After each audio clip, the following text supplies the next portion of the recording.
Hello, it is I, IR Smart, and today I'm going to be defending the sequel trilogy. How could he do this? But IR Smart hates the sequel trilogy. How could he defend it? Oh God. All your questions and more will be answered in this video. First off, chair. It's really squeaky. I don't know if you can hear that, but it's just, anyway. It's a new chair, that's nice. New laptop, I didn't mention that, but the last video was on that. So I think the quality should be a bit higher. Like, it's still the same camera. I just changed the settings a bit, so, the new computer's a bit more powerful. So it should be able to do a bit higher quality videos. But anyway, let's just get into the video. I know you're eagerly waiting to figure out what I'm going to say. I mean, you probably already read the thumbnail.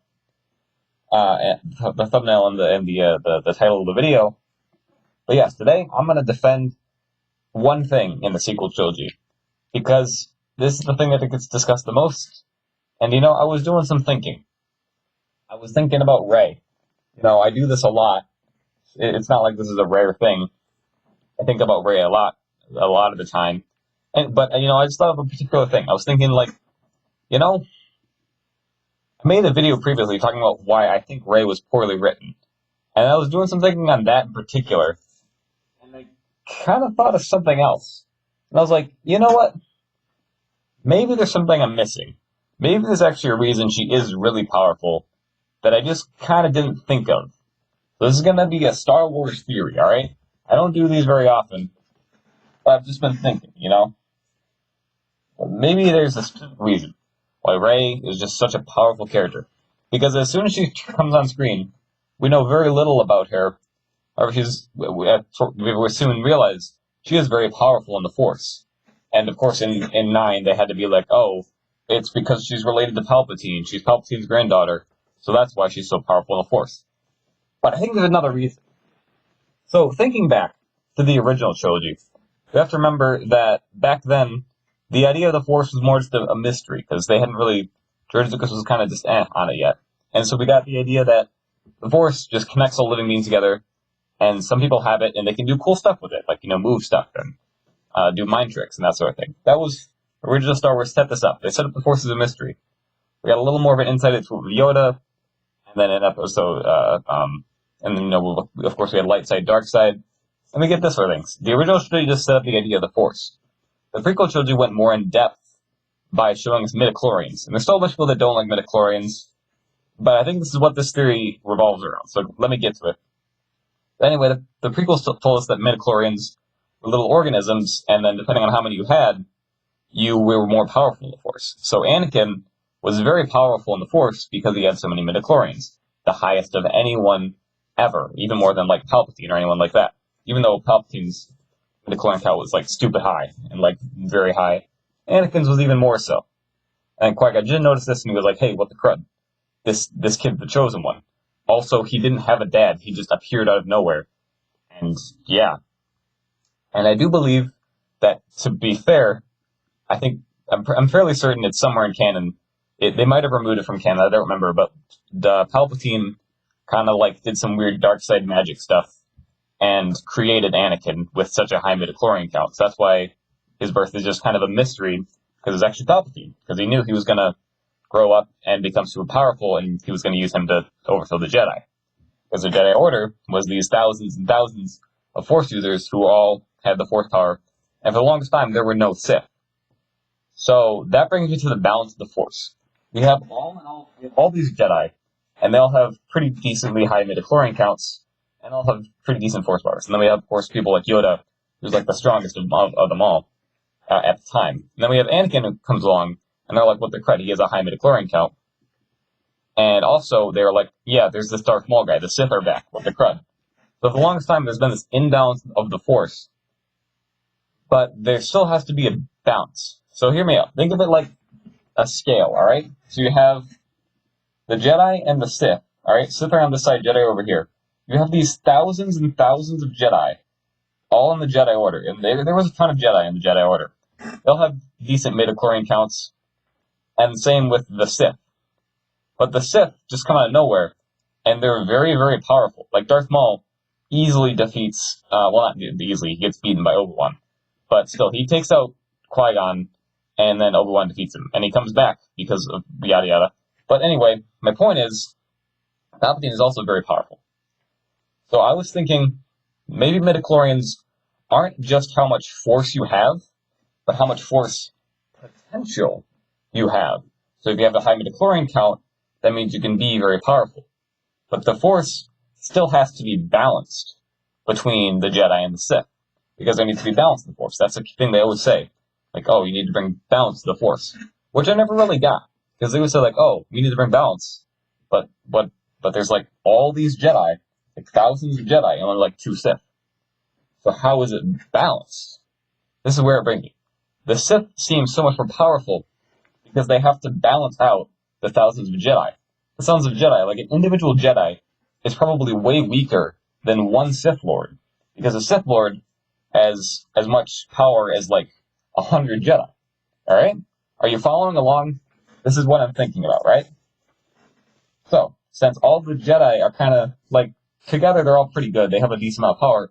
Versus like one Sith Lord, they got nothing. We see this when Mace Windu tries to arrest Palpatine, because Palpatine just shows up and he immediately takes out 3 of the other Jedi, and then Mace Windu, who's a little more powerful, actually duels with him, and eventually loses because, well, Anakin helps, but still. One Sith Lord is still way more powerful than a Jedi. A Jedi can obviously overpower a Sith Lord, but it's just the way it is. Same with like when the Count Dooku fight, Count Dooku beat up Anakin and Obi-Wan, and then Yoda had to come beat him up. But even then, Dooku got away. Then the second Dooku fight, Anakin had to Dooku just took out Obi-Wan, and then he and Anakin fought, and then Dooku got him turned to give into the dark side and kill him. Yada yada, whatever. So now we're gonna skip ahead, and Luke is pretty powerful because he's the son of Anakin, and there's only 2 Sith Lords at the moment, and a bunch of Jedi that are kind of just in hiding, and they're all dying off. So the Sith Lords are pretty powerful. So the Force needs to be balanced now because the dark side is now more strong. That's why Luke comes out and he becomes more powerful to balance out the light. And then he defeats Palpatine, well, kind of, but we just pretend he kills him. And then he turns Vader back to the light. Now the light side's a bit stronger. And now we get to the Seekers. And I was thinking about a very particular line in Episode 8, where Snoke says, "Darkness rises, and light to meet it." And here he's talking about Rey. This is when Rey first meets Snoke. He says this because he's talking about how he and Kylo were very powerful darkseid users, and he said to Kylo, "Hey, we're gonna have there's gonna be some sort of Jedi that's gonna come back and try and match our power." And Snoke says that he presumed it would be Luke Skywalker, but no, it ends up being Rey. So that kind of tells us that the Force is balancing out. The Force has to find someone to balance it out. When there's a bunch of Jedi, the Sith arise. When there's a bunch of Sith, the Jedi rise. It goes back and forth, but to create this balance. So at the time, Luke has cut himself off from the Force, and there are pretty much no Jedi. But we have Snoke, who's dark sides. They didn't even explain what Snoke was. Even in 9, they didn't even tell us. He's just a guy in a jar. But anyway, Snoke's powerful. Kylo's powerful. They're both dark side users. There are no Jedi. Luke was the very last one, and he started the Jedi Order, but then Kylo just killed all of his other students and then ran off with the Knights of Ren. So there's only dark side. So that means that Rey learns about the Jedi and realizes she's very Force sensitive. So that is why she's so powerful, because there's no one else who's gonna be a catalyst for the light side. She ends up being the catalyst for the light side, and she has to match Kylo. So that's why she seems so powerful. She just comes out of nowhere, and she has all of this power. She can just beat Kylo in a fight. Kylo's like, "Oh, dude, I've been doing stuff for years. I'm the best dark side guy there ever was. I'm the son of Vader." Rey comes out of nowhere and beats him because he has his overconfidence and whatnot, but also because she is all the light side. I find it kind of dumb in 9 when she says Palpatine says, "I'm all the Sith," and then Rey says, "I'm all the Jedi." But if you think about it, they're both the last ones. Palpatine is the very last Sith. There aren't any more. All of the dark side is in him, and all of the light side is in Rey. So all the Jedi are now gone, and she's the last one. So, cheesy as it is, they're not wrong. I still hate the line, I'm all the Sith and I'm all the Jedi. I think it's a dumb line because that whole scene is dumb, but not that it doesn't kind of make sense. All right, I'm trying to make sense of the sequel trilogy. I still don't like it, but I'm trying to make sense of something. All right, I just see a lot of people say like, "Oh, Rey's so dumb, she's a Mary Sue," which I kind of get, but also, I don't know. It's not totally implausible either. Like the fact that she has all this force ability, it's not far off.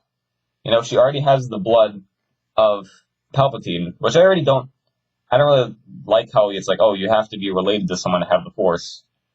But still, I think it makes more sense to me when you think of midichlorians as your potential in the Force, not like you just have it and you all of a sudden have it. Rey had a lot of potential in the Force, and she met that potential because there needed to be someone on the light side. Like the Jedi probably also had a lot of potential, but because there were so many Jedi, individually, they were kind of just like the prequel era Jedi. I don't know.